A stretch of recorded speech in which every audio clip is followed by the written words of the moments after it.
आज भजन संहिता 21 का वचन है। आज का मुख्य पाठ उस मसीहा यीशु के पुनरुत्थान और उनकी महिमा के बारे में बता रहा है और उस पुनरुत्थान के बाद के सेवकाई और उनके शत्रुओं पर परमेश्वर के न्याय के बारे में बता रहा है और एक बार फिर उस मसीहा यीशु की मृत्यु और उस मृत्यु के अर्थ और परिणाम के बारे में बता रहा है। तो यह क्या कह रहा है? आज हम इसके बारे में जानेंगे और अनुग्रह साझा करेंगे। सबसे पहले आज का मुख्य पाठ उस मसीहा यीशु के पुनरुत्थान और उनकी महिमा के बारे में बता रहा है। आज के मुख्य पाठ भजन संहिता 21:1-2 में, हे यहोवा, राजा तेरी सामर्थ्य से आनंदित होगा और तेरे उद्धार से अति मगन होगा। तूने उसके मन की इच्छा पूरी की है और उसके मुंह की विनती को तूने अस्वीकार नहीं किया। सेला, ऐसा कहा गया है। हे यहोवा, राजा तेरी सामर्थ्य से आनंदित होगा और तेरे उद्धार से अति मगन होगा। 21:1। यहाँ राजा उस मसीहा यीशु की ओर संकेत करता है जो शरीर धारण करके इस पृथ्वी पर आए, क्रूस पर लहू बहाकर मरे और कब्र में दफनाए गए। अर्थात वह मसीहा यीशु यद्यपि एक साधारण शरीर धारण करके इस पृथ्वी पर आए और क्रूस पर लहू बहाकर मरे, लेकिन वास्तव में उनका पद एक राजा का है। अर्थात वह मसीहा यीशु इस संसार और इस पूरे ब्रह्मांड की रचना करने वाले और अपनी इच्छा के अनुसार अपनी बनाई हुई हर चीज पर शासन करने वाले परमेश्वर के समान हैं। साथ ही यहाँ तेरी सामर्थ्य और तेरे उद्धार का प्रयोग समानांतर रूप से किया गया है, जो एक दूसरे के अर्थ की पूरक व्याख्या करते हैं, और यह परमेश्वर द्वारा उस मसीहा यीशु को मृत्यु से फिर जीवित करने की ओर संकेत करता है। अर्थात परमेश्वर अपनी महान शक्ति से उस मसीहा यीशु को मृत्यु से फिर जीवित करेंगे। तब वह मसीहा यीशु इसके कारण बहुत आनंदित और मगन होंगे। तूने उसके मन की इच्छा पूरी की है और उसके मुंह की विनती को तूने अस्वीकार नहीं किया। 21:2। उस मसीहा यीशु का पुनरुत्थान परमेश्वर द्वारा उस मसीहा यीशु के मन की इच्छा और उनके मुंह की विनती को स्वीकार करने और उसे पूरा करने का परिणाम है। तो यहाँ मन की इच्छा और मुंह की विनती क्या है? इसका अर्थ है इस मसीहा यीशु की प्रार्थना। अर्थात हम देखते हैं कि यीशु क्रूस पर लहू बहाकर मरने से पहले परमेश्वर के पास जाकर प्रार्थना कर रहे हैं। मत्ती 26 में देखते हैं, हे मेरे पिता, यदि हो सके तो यह कटोरा मुझसे टल जाए, तो भी जैसा मैं चाहता हूँ वैसा नहीं, परंतु जैसा तू चाहता है वैसा ही हो। हे मेरे पिता, यदि यह मेरे पिए बिना नहीं टल सकता तो तेरी इच्छा पूरी हो, ऐसी प्रार्थना करते हुए हम उन्हें देख सकते हैं। तेरी इच्छा पूरी हो, ऐसी प्रार्थना यीशु के स्वयं को उस क्रूस के कष्ट से बचाने के लिए नहीं है। अर्थात यह क्रूस पर लहू बहाकर मरने से बचने के लिए नहीं है, बल्कि यह परमेश्वर की इच्छा और चाहत के अनुसार होने के लिए है। अर्थात जिस उद्देश्य के लिए परमेश्वर ने यीशु को स्वयं इस पृथ्वी पर भेजा है, वह उद्देश्य पूरा हो।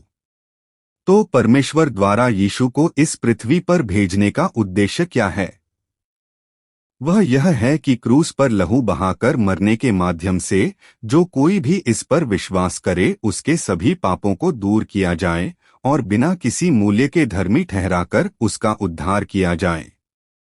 इसलिए परमेश्वर की ऐसी इच्छा और उद्देश्य के अनुसार क्रूस पर लहू बहाकर मरने के माध्यम से इसे पूरा करने में सक्षम होने के लिए है। साथ ही यीशु कैसे प्रार्थना कर रहे हैं?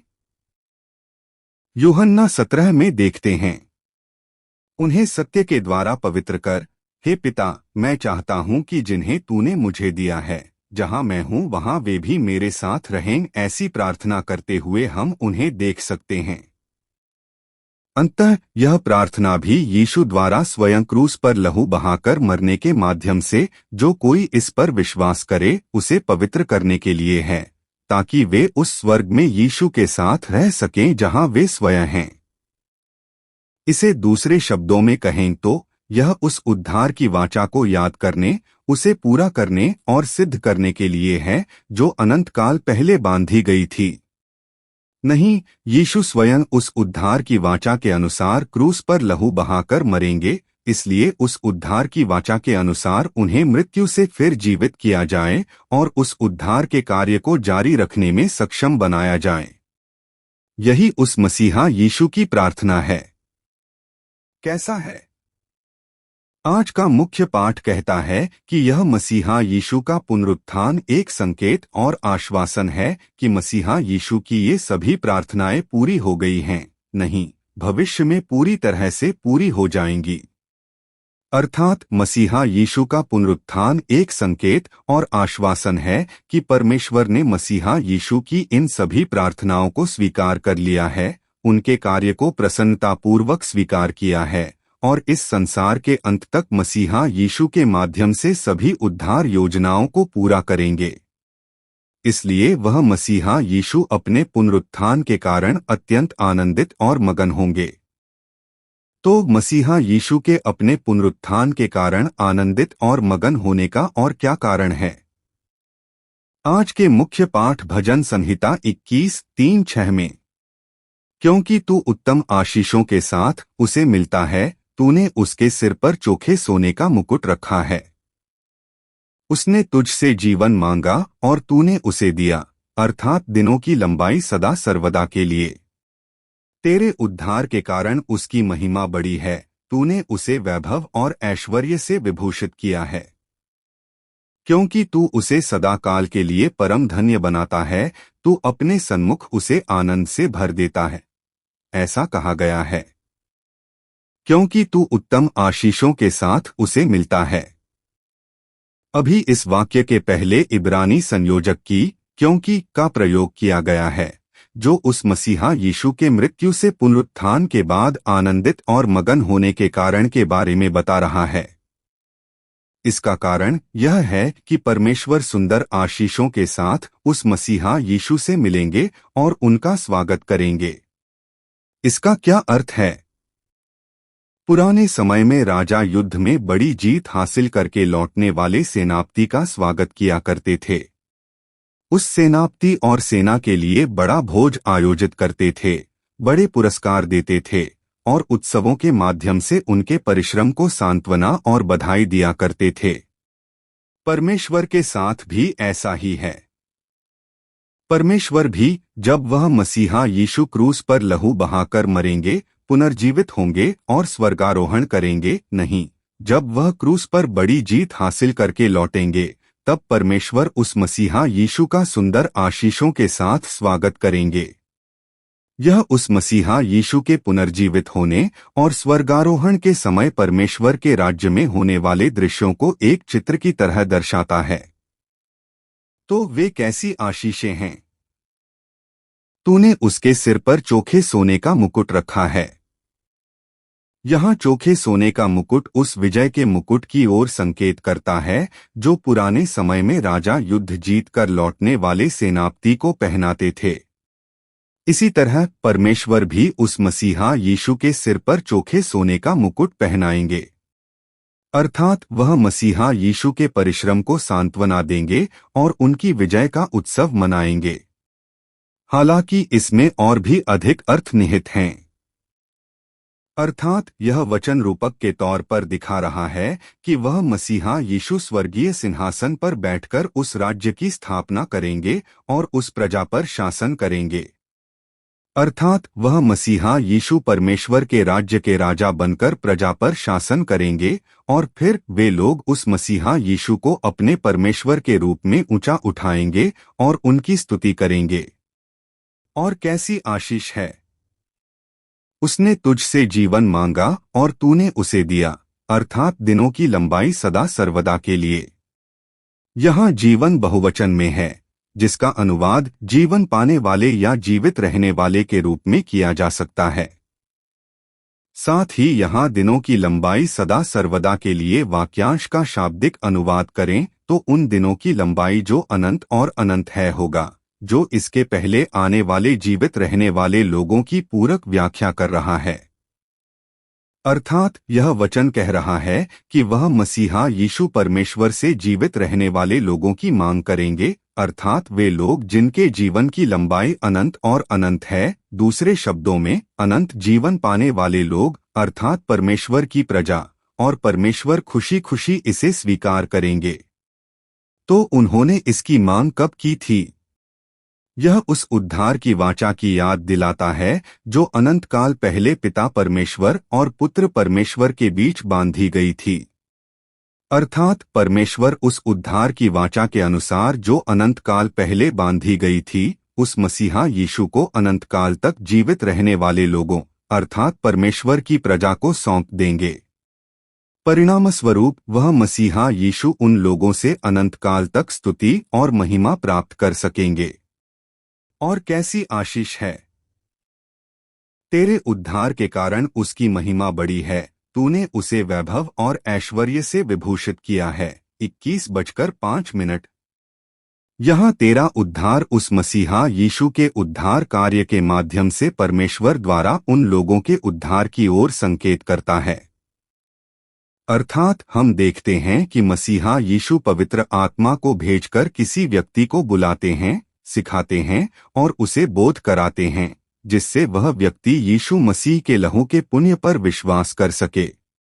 तब परमेश्वर ऐसे व्यक्ति के सभी पापों को दूर कर देते हैं, उसे बिना किसी मूल्य के धर्मी ठहराते हैं और उसे परमेश्वर की प्रजा घोषित कर देते हैं।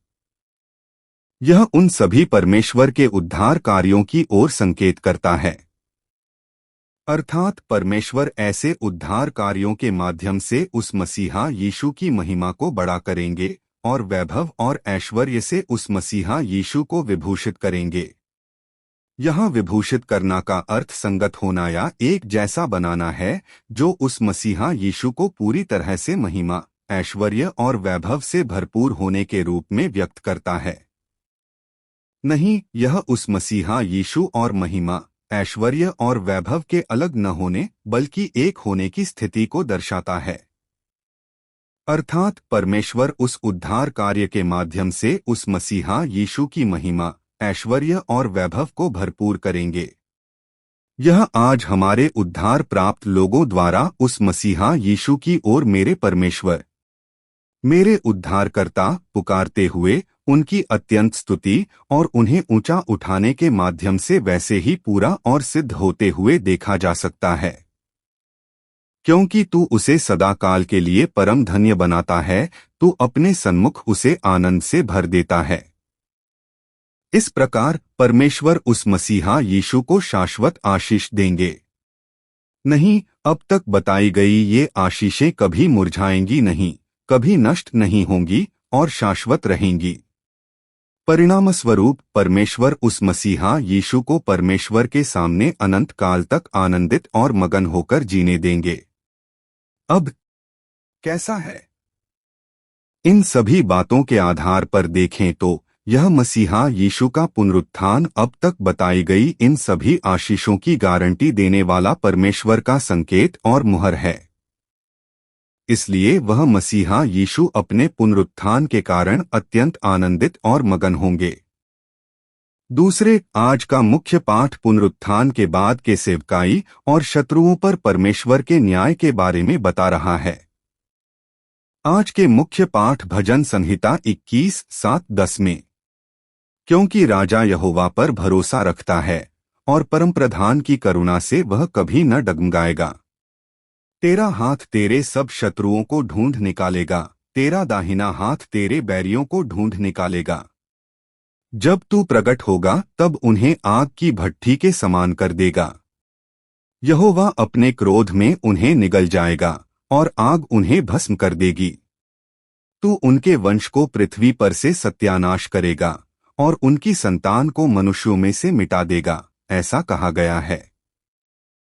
क्योंकि राजा यहोवा पर भरोसा रखता है और परमप्रधान की करुणा से वह कभी न डगमगाएगा। यहाँ राजा निश्चित रूप से उस मसीहा यीशु की ओर संकेत करता है जिसकी बात अब तक की गई है। अर्थात वह मसीहा यीशु यहोवा परमेश्वर पर विश्वास और भरोसा करके लगातार उस उद्धार के कार्य को आगे बढ़ाएंगे। यहाँ यह करुणा परमेश्वर के वाचा आधारित प्रेम की ओर संकेत करती है। तो यह वाचा आधारित प्रेम क्या है? यह परमेश्वर का वह अद्भुत प्रेम है जो हमें इतना अधिक महत्व देता है और प्यार करता है कि उन्होंने अपने इकलौते पुत्र को इस पृथ्वी पर भेज दिया और यहाँ तक कि क्रूस पर लहू बहाकर मरने दिया। अर्थात वह मसीहा यीशु इसके लिए शरीर धारण करके इस पृथ्वी पर आए और इसके लिए क्रूस पर लहू बहाकर मरे। दूसरे शब्दों में वह मसीहा यीशु पुनर्जीवित होने और स्वर्गारोहण के बाद भी इस उद्धार कार्य को लगातार जारी रखेंगे। अर्थात मसीहा यीशु का उद्धार कार्य क्रूस पर लहू बहाकर मरने के कारण डगमगाएगा नहीं, फिसलेगा नहीं, पीछे नहीं हटेगा, बल्कि जारी रहेगा। नहीं, यह और भी अधिक सामर्थ्य और शक्ति के साथ जारी रहेगा। तेरा हाथ तेरे सब शत्रुओं को ढूंढ निकालेगा, तेरा दाहिना हाथ तेरे बैरियों को ढूंढ निकालेगा। यह वचन एक रूपक अभिव्यक्ति है जो उन सभी उद्धार कार्यों का प्रतिनिधित्व करता है जो मसीहा यीशु पुनरुत्थान के बाद करेंगे। अर्थात विश्वास करने वालों के पास पवित्र आत्मा को भेजना और इसके माध्यम से उन्हें परमेश्वर को जानने, लहू के पुण्य को जानने और न्याय, स्वर्ग तथा नर्क के बारे में जानने और विश्वास करने के माध्यम से उद्धार करना, इन सभी कार्यों का प्रतिनिधित्व करता है। यह विशेष रूप से उस उद्धार कार्य के दौरान होने वाले शैतानी शक्तियों के साथ युद्ध पर बल दिया गया है। अर्थात उस मसीहा यीशु का उद्धार कार्य एक युद्ध के समान होगा। जैसा कि प्रकाशित वाक्य 19 में आता है, एक राजा सफेद घोड़े पर सवार है, उसके हाथ में लंबी तलवार है और वह अपने शत्रुओं का पीछा कर रहा है और उन पर टूट पड़ रहा है। यह वैसा ही होगा। यह तेरा हाथ, तेरा दाहिना हाथ मसीहा यीशु की महान शक्ति का प्रतीक है और तेरे सब शत्रु, तेरे बैरी वे शैतानी शक्तियां हैं जो मसीहा यीशु का विरोध करती हैं और उद्धार कार्य में बाधा डालती हैं। साथ ही यहाँ ढूंढ निकालना शब्द का अर्थ पकड़ लेना या पीछा करके दबोच लेना है, जो दर्शाता है कि वह मसीहा यीशु युद्ध के मैदान में शत्रुओं का विनाश करने की तरह शैतानी शक्तियों को कुचलेंगे और नष्ट करेंगे। अर्थात वह मसीहा यीशु अपने उद्धार कार्य के माध्यम से शैतानी शक्तियों को पूरी तरह से नष्ट और बर्बाद कर देंगे, जैसे युद्ध के मैदान में शत्रु का विनाश किया जाता है। जब तू प्रकट होगा तब उन्हें आग की भट्ठी के समान कर देगा। यह उद्धार कार्य के परिणाम के बारे में बता रहा है। यहाँ जब तू प्रकट होगा, जब तू क्रोधित होगा का अर्थ उस परमेश्वर के न्याय के समय से है जो इस संसार के अंत में होगा। साथ ही यहाँ द्वितीय पुरुष तू यह दर्शाता है कि वह न्यायकर्ता मसीहा यीशु ही हैं। अर्थात वह राजा, वह मसीहा यीशु उस न्याय के समय न्यायकर्ता बनकर क्रोध के साथ उन शैतानी शक्तियों का न्याय करेंगे। तो वह कैसे न्याय करेंगे? वह उन्हें आग की भट्ठी के समान कर देंगे।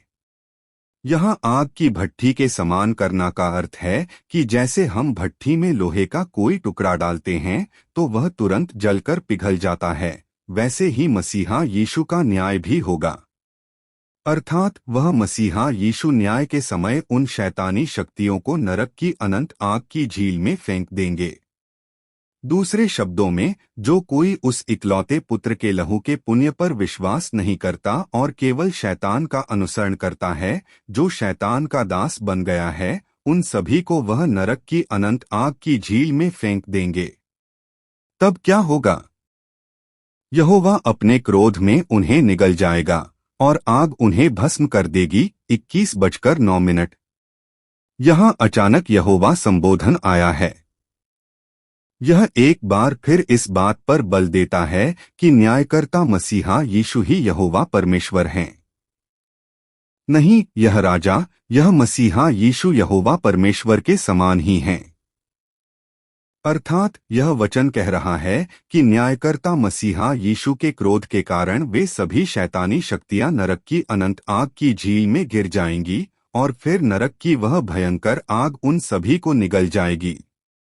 नहीं, जो कोई यीशु मसीह के लहू के पुण्य पर विश्वास नहीं करता, वे सभी नरक की अनंत आग की झील में गिरकर अनंत काल तक कष्ट भोगेंगे।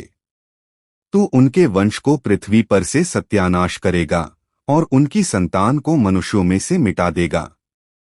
यहाँ उनके वंश, उनकी संतान वे सभी अविश्वासी लोग हैं जो शैतान के दास बन गए हैं, जो शैतान के छल और प्रलोभन के पीछे चलते हैं और इसलिए नरक की अनंत आग की झील में गिरने वाले हैं।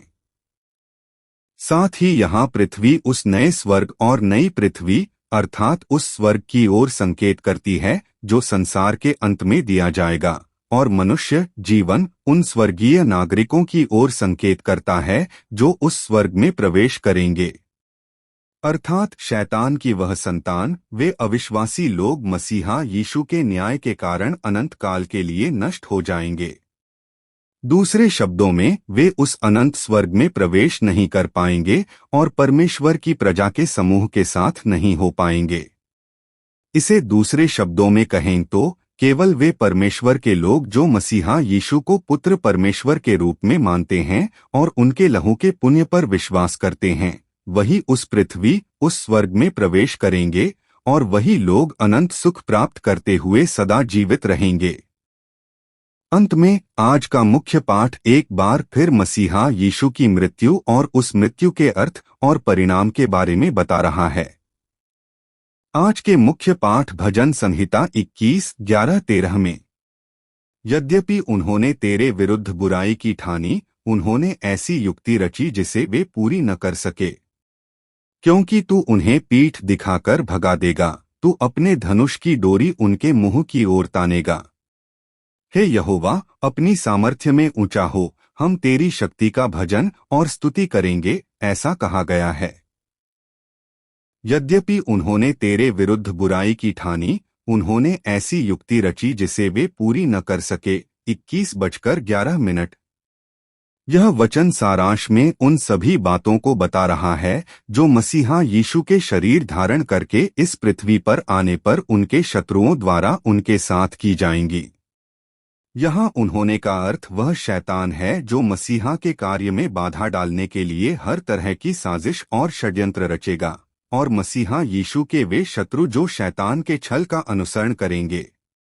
अर्थात यह वचन कह रहा है कि यह शैतान और शैतान के पीछे चलने वाली भीड़ मसीहा यीशु के कार्य में बाधा डालने और उनका रास्ता भटकाने के लिए हर तरह की बाधा और हमला करेगी। फिर भी वे षड्यंत्र और युक्तियां कभी पूरी नहीं हो पाएंगी। यह भविष्यवाणी कैसे हुई? इस भविष्यवाणी की घोषणा के लगभग 1000 साल बाद परमेश्वर ने अपनी योजना के अनुसार अपने इकलौते पुत्र को भेजा। फिर भी हम देख सकते हैं कि शत्रुओं ने हमारे यीशु को खत्म करने और उनके कार्य में बाधा डालने के लिए हर तरह के षड्यंत्र और युक्तियां रची थीं। अर्थात हम देख सकते हैं कि यह शैतान और शैतान के पीछे चलने वाली भीड़ ने राजा हेरोद को उकसाकर बेतलेहम की गौशाला में जन्मे बालक यीशु को मार डालने की साजिश रची थी, और जब यीशु ने अपनी सेवकाई की शुरुआत में उपवास किया था, तब उनके सामने जाकर उन्हें छला और प्रलोभित किया था। इसके अतिरिक्त यीशु की सेवकाई के दौरान वे लगातार अपने अनुयायियों के माध्यम से यीशु का विरोध और हमला करते रहे, और बाद में यहूदा इस्करियोती के माध्यम से 30 चांदी के सिक्कों में यीशु को बिकवा दिया और अंततः उन्हें क्रूस पर चढ़ाकर मार डाला। कैसा है? उनके षड्यंत्र और युक्तियों का क्या हुआ? उसका परिणाम, जैसा कि आज के मुख्य पाठ में भविष्यवाणी की गई है और जैसा कि हम अच्छी तरह जानते हैं, असफलता था। बल्कि उनके षड्यंत्र और युक्तियों ने शैतान की शक्ति को तोड़ दिया और हमारे परमेश्वर की उद्धार की योजना को पूरा करने का परिणाम लाया। क्योंकि तू उन्हें पीठ दिखाकर भगा देगा, तू अपने धनुष की डोरी उनके मुंह की ओर तानेगा। 21:12। यह वचन बता रहा है कि मसीहा यीशु द्वारा क्रूस पर लहू बहाकर मरने से वास्तव में क्या परिणाम निकलेगा। अभी यह क्या परिणाम निकलने की बात कर रहा है? यह कह रहा है कि मसीहा यीशु द्वारा क्रूस पर लहू बहाकर मरने के माध्यम से वह शत्रुओं के चेहरे की ओर धनुष की डोरी तानेंगे। ऐसा होने पर वह इतिहास प्रकट होगा जहां शत्रु पीठ दिखाकर भागेंगे, जैसे युद्ध में पराजित होकर भागते हैं। इसके बारे में पौलुस इस प्रकार कहते हैं, कुलुस्सियों 2:15 में, उसने प्रधानताओं और अधिकारों को अपने ऊपर से उतार फेंका और उनका खुल्लम खुल्ला तमाशा बनाया और क्रूस के द्वारा उन पर जयवंती का उत्सव मनाया, ऐसा कहा गया है। उसने प्रधानताओं और अधिकारों को अपने ऊपर से उतार फेंका और उनका खुल्लम खुल्ला तमाशा बनाया और क्रूस के द्वारा उन पर जयवंती का उत्सव मनाया। यहाँ प्रधानताओं और अधिकारों का अर्थ अंधकार की शक्तियां अर्थात शैतान की भीड़ है। अर्थात यह वचन कह रहा है कि यीशु ने क्रूस पर लहू बहाकर मरने के माध्यम से शैतान की उन सभी शक्तियों को हरा दिया, उन्हें निहत्था कर दिया, उनके ठिकानों को नष्ट कर दिया और उस क्रूस पर विजय का जुलूस निकाला। इसलिए साझा अनुवाद में भी क्रूस के द्वारा उसने शक्तियों और अधिकारों के स्वर्गदूतों को बंदी बनाकर उन्हें निहत्था कर दिया, उन्हें तमाशा बनाकर विजय का जुलूस निकाला, ऐसा अनुवाद किया गया है। अर्थात यीशु ने क्रूस पर लहू बहाकर मरने के माध्यम से शैतान की उन सभी शक्तियों को हरा दिया और खदेड़ दिया जो हमें हमेशा छलती और प्रलोभित करके अनंत विनाश की ओर ले जाती थीं। इसका क्या अर्थ है? यह यीशु द्वारा क्रूस पर लहू बहाकर मरने के कारण उत्पन्न होने वाले सभी परिणामों को एक चित्र की तरह रूपक के तौर पर दिखा रहा है। अर्थात यीशु द्वारा क्रूस पर लहू बहाकर मरने के कारण उन पर विश्वास करने वाली परमेश्वर की प्रजा के विरुद्ध शैतान का वह सारा छल और प्रलोभन अब किसी काम का नहीं रहा। क्यों ऐसा क्यों है? क्योंकि यीशु ने क्रूस पर लहू बहाकर मरने के माध्यम से उन पर विश्वास करने वाली परमेश्वर की प्रजा के पापों की पूरी कीमत धो दी है और चुका दी है। इसलिए अब शैतान वैसे ही शक्तिहीन हो गया है जैसे युद्ध में हारकर निहत्था हुआ शत्रु।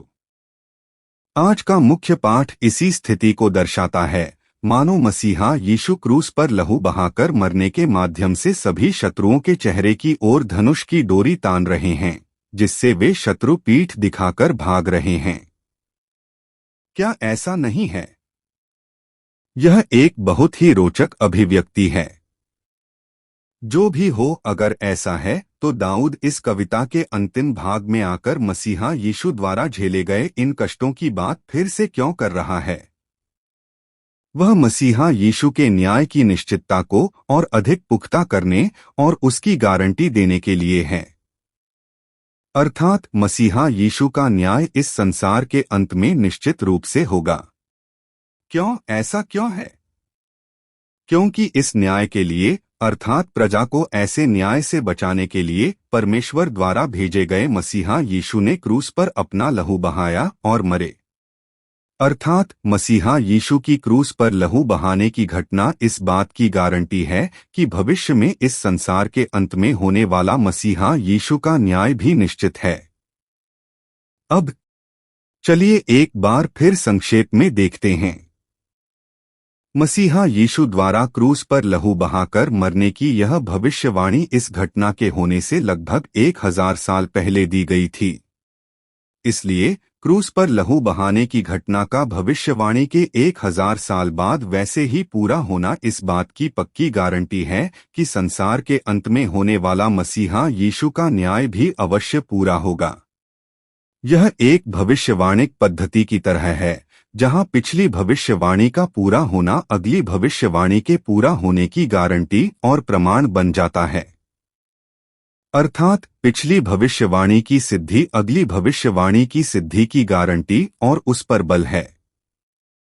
इसी प्रभाव के लिए अर्थात मसीहा यीशु का न्याय होने की बात पर फिर से बल देने के लिए दाऊद ने इस अंतिम भाग में मसीहा यीशु की क्रूस पर लहू बहाने की घटना के बारे में बताया है। अर्थात मसीहा यीशु का न्याय इस संसार के अंत में निश्चित रूप से होगा। हे यहोवा, अपनी सामर्थ्य में ऊंचा हो, हम तेरी शक्ति का भजन और स्तुति करेंगे। निश्चित रूप से यहाँ यहोवा उसी मसीहा यीशु की ओर संकेत करता है जिसकी बात अब तक की गई है। साथ ही यहाँ ऊंचा हो का अर्थ उठ खड़ा होना है, जो मसीहा यीशु से आग्रह करता है कि वह न्याय के समय अपनी योजना और इच्छा के अनुसार उठें और अपनी महान शक्ति से उनका न्याय करें। नहीं, वह मसीहा यीशु न्याय के समय अवश्य उठेंगे और अपनी शक्ति से उनका न्याय करेंगे। तब हम परमेश्वर की प्रजा मसीहा यीशु की इस शक्ति और सामर्थ्य का भजन और स्तुति करेंगे। प्रभु की सुंदर आशीषों से मेरा स्वागत करें। यीशु, धन्यवाद, आभार, मैं आपसे प्रेम करता हूँ। आज के वचन की तरह मैं विश्वास करता हूँ कि हमारे प्रभु इस संसार के अंत में फिर से आएंगे। स्वर्ग से प्रधान दूत के तुरही का शब्द इस पृथ्वी पर गूंजेगा और आप हजारों स्वर्गदूतों के साथ और पहले जा चुके प्यारे संतों के साथ फिर से आएंगे, और जो यीशु मसीह के लहू के पुण्य पर विश्वास करते हैं उन्हें स्वर्ग ले जाएंगे, और इसके विपरीत जो विश्वास नहीं करते उन्हें नरक की अनंत आग की झील में डाल देंगे। ऐसा मैं विश्वास करता हूँ। इसलिए यीशु मसीह के लहू के पुण्य पर विश्वास करके स्वर्ग में प्रवेश करने वाले हम सभी बन सकें, ऐसी आशीष प्रदान करें।